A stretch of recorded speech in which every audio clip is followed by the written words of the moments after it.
एक बार मैं उनके साथ अहमदाबाद से राजकोट जाता था, तो 8:30 हो गए। मोदी जी आमतौर पर कार्यकर्ता के घर पर उस वक्त भोजन करते थे, मगर अचानक ही एक हमारे कार्यकर्ता का ढाबा है सूर्य नगर में, वहाँ पर गाड़ी रोका और जाकर खाने बैठे। मैं मनोमन बोला, चलो भाई अच्छा हो गया, इनको भूख भी लगी तो हमें भी आज खाना मिल जाएगा। मैंने देखा उन्होंने कुछ फल और वेफर जैसा कुछ खाया थोड़ा, और मैंने पेट भरकर खा लिया। फिर रात को मैंने सोचा कि इन्होंने तो खाया ही नहीं, तो गाड़ी किसके लिए खड़ा रहा? गाड़ी साथी कार्यकर्ता के लिए खड़ा। इस प्रकार से कई सारे कार्यकर्ताओं के जीवन में बोले बगैर ढेर सारी चीजों को उन्होंने सिखाया है, कई सारी चीजों को, जो कार्यकर्ता का फिर काम करने का स्वभाव बन जाता है। ये घटना जब मुझे याद आती है तो मेरे साथ प्रबंधक की चिंता मैं भी करता हूं कि भाई इससे खाया या नहीं खाया। मैं किसी के घर खाना खा रहा था, वो बाहर खड़ा था। ये चिंता ऑटोमेटिकली काम का हिस्सा बन जाती है। जब राष्ट्रीय अध्यक्ष डॉक्टर मुरली मनोहर जी जोशी थे, उस समय जो उन्होंने यात्रा की थी पूरे भारत की, उस दौरान उसके कन्वीनर के रूप में मोदी जी ही दायित्व निभा रहे थे। उस समय उनसे हमारी भेंट झांसी में हुई थी, और झांसी में जोशी जी के बोलने के पहले उन्होंने 1-2 मिनट 4 मिनट तक अपने भी विचार व्यक्त किए थे, और मैंने देखा कि उनको विषय को प्रस्तुत करना और उनकी बोलने की शैली, ये सब बहुत ही प्रभावी थी। ऐसा मैंने अनुभव किया। तो मुझे लगा कि जो बीजेपी की लीडरशिप है उसमें कोई एक फ्यूचर है तो मोदी जी हैं। मेरे मन के अंदर उसमें भाव पैदा हुआ। 2006 से जनवरी से ही मैं राष्ट्रीय अध्यक्ष रहा, तो उस समय तो हमारी भेंट मुलाकात बराबर होती रही है। और मैंने उस समय भी राष्ट्रीय कार्यकारिणी में भी देखा कि उनके सुझाव बहुत ही उपयोगी हुआ करते थे, बहुत ही सटीक, और सांगठनिक दृष्टि से भी जो कि प्रासंगिक कहे जाएं, ऐसे सुझाव उनके हुआ करते थे। पर्सनल डिसिप्लिन का जहां तक सवाल है, इलेक्शन कैंपेन समाप्त होने के बाद फिर वो आए हमारे यहाँ। मैं सोखा रोड पर रहता था, रेजिडेंस पर। अध्यक्ष जी, आपको अपना रिपोर्ट कार्ड देने आया हूँ। मैंने अपना कैंपेन का काम पूरा कर दिया जो दायित्व आपने दिया था। तो इस प्रकार के डिसिप्लिन वो पॉलिटिकल वर्कर थे, और अपनी टीम के साथ बराबर जो है जॉली मूड में रहते हैं।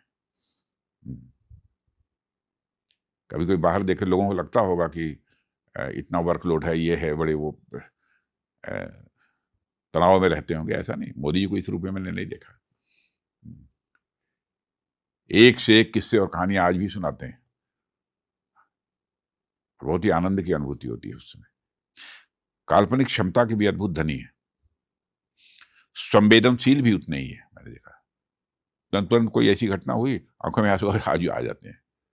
और परिश्रम करने की तो अथक क्षमता परमात्मा ने दे रखी है। बिना दैवीय कृपा के, बिना ईश्वर की कृपा के संभव नहीं होता। और मुझे लगता है परमात्मा ने उनको कुछ वो सोच समझ कर इस धरती पर भेजा है। मेरा सौभाग्य है कि पिछले 8 वर्ष से मैं आदरणीय प्रधानमंत्री जी की टीम में एक मेंबर हूं। 8 साल हो गए मुझे। पर मेरा सौभाग्य ये भी है कि उनके प्रधानमंत्री बनने से पहले I have had the unique privilege of knowing him even before he became chief minister.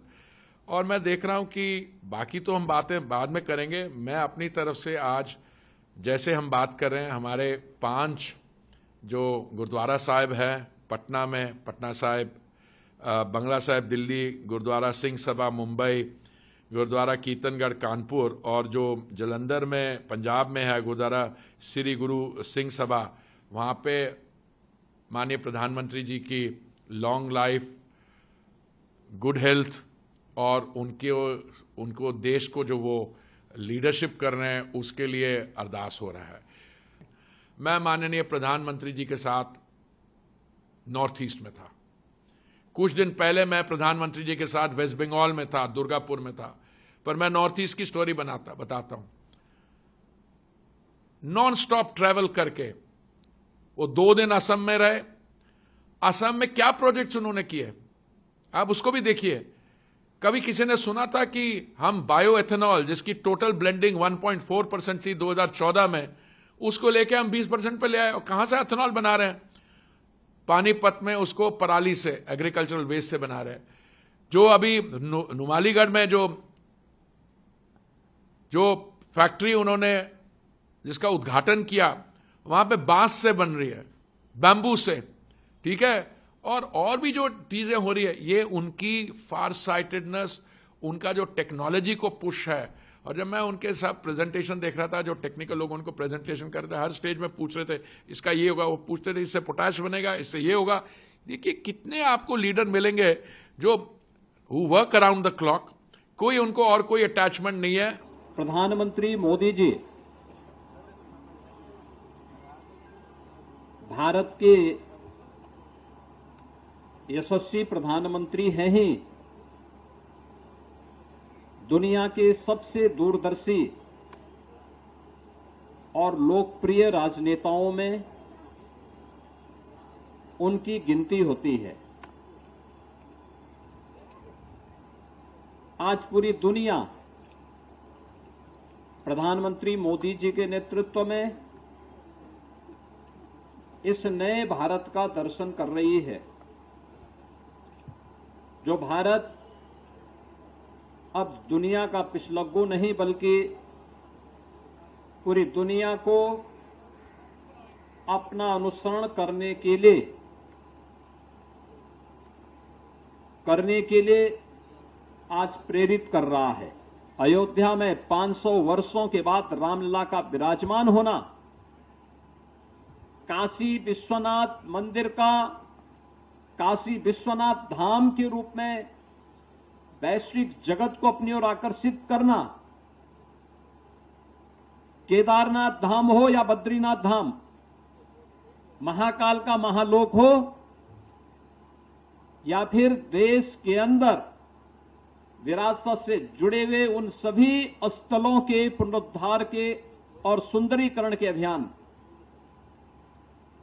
बाबा साहब भीमराव अंबेडकर, संत रविदास जी, महर्षि वाल्मीकि और भारत की परंपरा में सामाजिक उद्धार के लिए, सामाजिक न्याय के लिए अपना पूरा जीवन समर्पित करने वाले उन महापुरुषों के बारे में भी जो विभिन्न प्रकार के रचनात्मक कार्यक्रम हुए हैं या भूतपूर्व रहे हैं, अभिनंदनीय रहे हैं।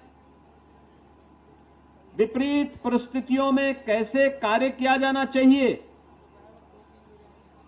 यह हम लोगों ने कोविड कालखंड के अंदर भी महसूस किया।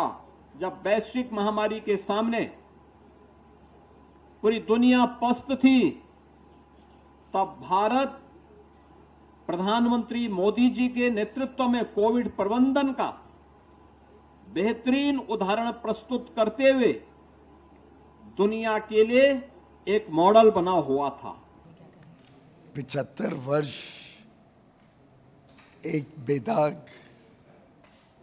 संवेदनशील और राष्ट्र के प्रति समर्पित जीवन माननीय प्रधानमंत्री नरेंद्र मोदी जी ने हर पल पल क्षण क्षण देश की सेवा के लिए लगाया।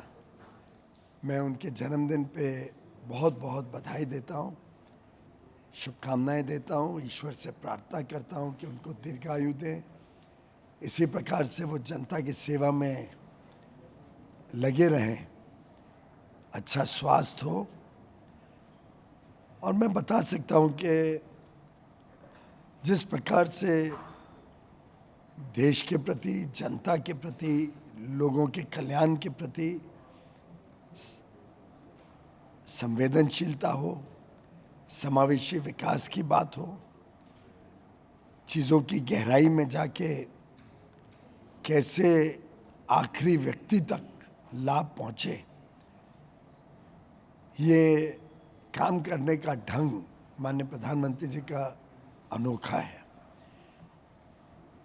मेरे स्वयं का अनुभव रहा कि जब भी कोई विषय उनके पास लेके गए तो उनका एक ही मापदंड था, कैसे इससे जो अंतिम पायदान पे व्यक्ति खड़ा है उसको लाभ होगा, कैसे देश के कोने कोने तक लाभ जाएगा। I wish him a very, very happy birthday, good health, and I'm sure he'll have all the energy to serve the nation. Ma'am, Marathi you spoke about it. What do you like most about I him? think the whole thing is that he is somebody who's created himself with a lot of hard work and passion from zero.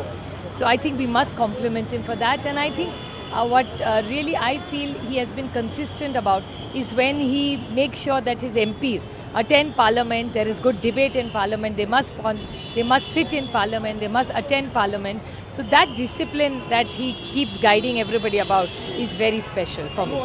जो कृष्ण ने कहा था कि जब जब धर्म की हानि होगी तब तब मैं पैदा लूंगा, तो कृष्ण की छवि के विषय में तो नहीं कि मोदी जी सुदर्शन चक्र लिए हैं या बांसुरी बजा रहे हैं, लेकिन नरेंद्र मोदी जी आज पूरे दुनिया में भारत को विश्व गुरु बनाने का काम कर रहे हैं।